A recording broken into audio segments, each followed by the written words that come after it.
राज्यात मराठा आणि ओबीसी आरक्षणाच्या मुद्द्यावरून राजकारण तापलेलं आहे। आता या विषयात वंचितचे नेते ॲडव्होकेट प्रकाश आंबेडकर यांनी उडी घेतली आहे। त्यांनी आरक्षण बचाव यात्रा काढणार असल्याची घोषणा केली। नमस्कार, मी गोमती। खबरकट्टा लय भारीच्या या व्हिडिओमध्ये आपण बघणार आहोत प्रकाश आंबेडकरांच्या याच आरक्षण बचाव यात्रेबद्दल। तर प्रकाश आंबेडकर या यात्रेविषयी माध्यमांना माहिती देत असताना या यात्रेत ओबीसी नेते छगन भुजबळ आणि पंकजा मुंडे यांना घेणार का असा प्रश्न विचारण्यात आला।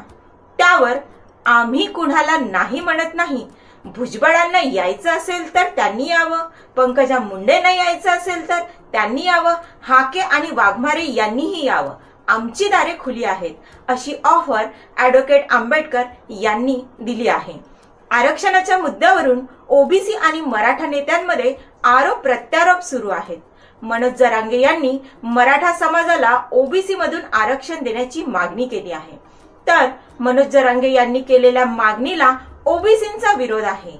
याबाबत काही दिवसांपूर्वी मराठा आरक्षणासंदर्भात सर्वपक्षीय बैठक पार पडली, मात्र या बैठकीत ठोस काही निर्णय झाला नाही। अशातच आता वंचित बहुजन आघाडीचे प्रमुख प्रकाश आंबेडकर यांनी हा मोठा निर्णय जाहीर केला।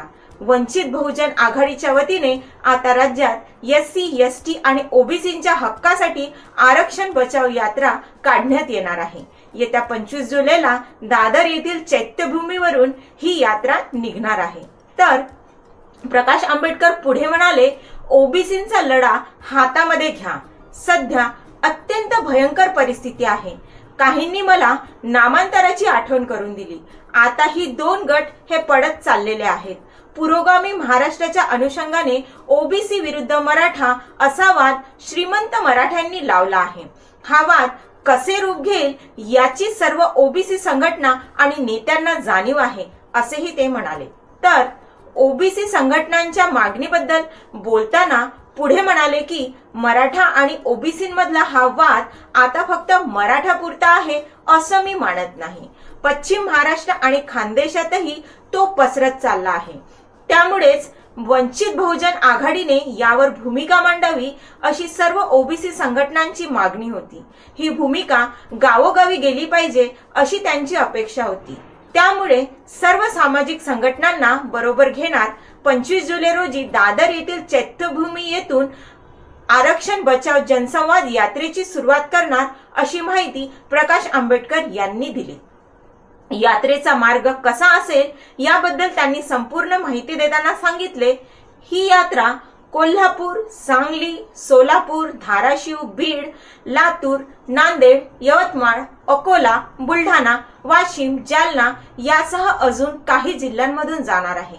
यात्रेची सांगता 8 ऑगस्टला छत्रपती संभाजीनगर मध्ये होणार आहे।